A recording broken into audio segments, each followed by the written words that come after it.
जनता का तहे दिल से शुक्रिया अदा करता हूँ कि उन्होंने हमारी एक आवाज़ के ऊपर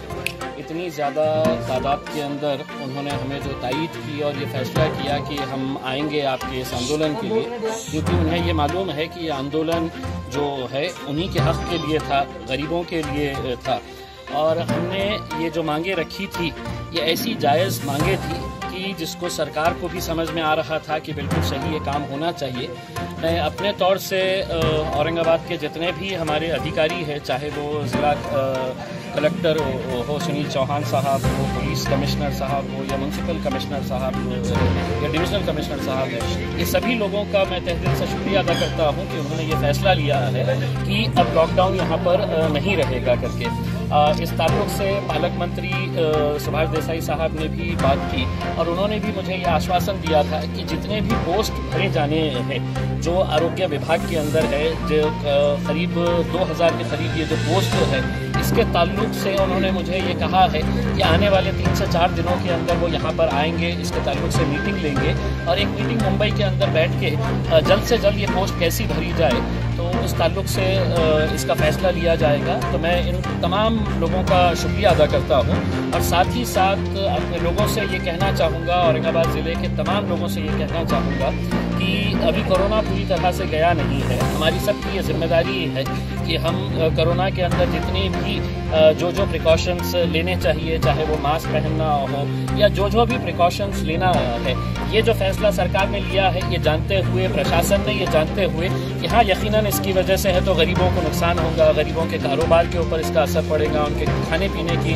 तकलीफ़ों का मसला आ जाएगा, तो उन्होंने इसको कैंसिल किया है। मैं इसका पूरे तहे दिल से शुक्रिया अदा करता हूँ। अपनी तमाम पूरी टीम का शुक्रिया अदा करता हूँ जिन्होंने दिन और रात मेहनत करके लोगों को ये समझाया था कि ये जो लड़ाई है ये किसी के खिलाफ नहीं थी, ये एक हमारा सिस्टम का फेलियर है। उस सिस्टम के फेलियर को बेहतर करने के लिए हमने ये लड़ाई लड़ी थी और ये लड़ाई के अंदर हमें कामयाबी मिली है। बहुत बहुत जीत किसकी हुई, मजलिस की हुई या जनता की जीत? लेकिन ये मुद्दा कभी भी मजलिस का था ऐसा नहीं है। ये अलग बात है कि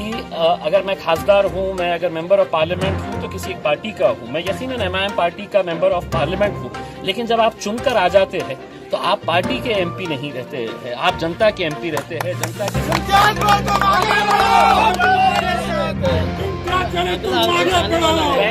मैं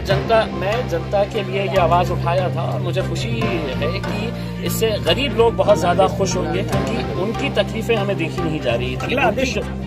अगर मुख्यमंत्री साहब ने कहा कि कभी भी अगला आदेश आ सकता है, फिर देखिए अब उन्हें एक बात ये समझ में आ गई है कि अब लोग जो है वो आपसे सवाल कर रहे थे, हम आपका पूरा साथ देंगे। हम ऐसा नहीं है कि हम एक अड़ियल रवैया अपनाएंगे और हम ये कहेंगे कि हम जो कह रहे हैं वो सही है, लेकिन अगर चर्चा करके, अगर बातचीत करके, अगर हर एक का, देखिए कोरोना को भगाना है तो सिर्फ प्रशासन में बैठे हुए लोगों की जिम्मेदारी नहीं है, ये तो जनता की है, लोक प्रतिनिधि की है, सबकी है। हम सब मिलकर इसके ताल्लुक से जो भी अच्छा फैसला रहेगा उसके अंदर हम लेंगे। लेकिन हमारी जो, और खास तौर से मेरी जो प्रमुख मांगनी है जिसके लिए हम ये कर रहे थे, उसमें उन्होंने साफ कहा है कि हम अगले 3 दिनों के अंदर या मैक्सिमम 4 दिनों के अंदर इस ताल्लुक से यहीं पर औरंगाबाद के अंदर एक मीटिंग लेंगे।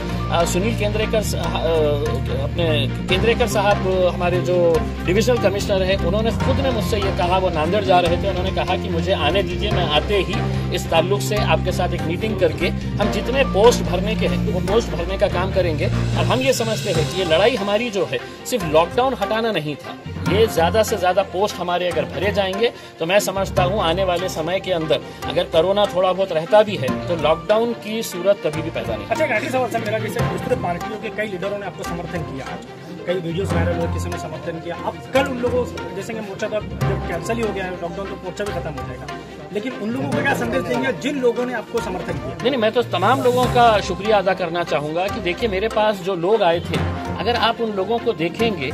जैसा एमपीएससी के एग्जाम में बैठने वाले लड़के, ये सब ग्रामीण इलाकों से आते हैं। 11 तारीख के दिन उनका एग्जाम है और वो जिस तड़प के साथ मेरे साथ पास आए और उन्होंने ये कहा कि साहब हमारा 11 तारीख, हम उसमें से कई बच्चे ऐसे थे जिनका वो लास्ट अटेम्प्ट था, आखिरी अटेम्प्ट था, अब इसके बाद अगर वो फेल हो गए तो वो एग्जाम नहीं दे सकेंगे। तो उनकी ये थी कि साहब किसी तरह से हमारे को यहीं पे रहने दीजिए, हमारे जो कोचिंग क्लासेस है वो चलाने की हमारे को इजाजत दीजिएगा करके। तो बहुत सारे मुद्दे हैं जिन जिन लोगों ने भी समर्थन दिया है और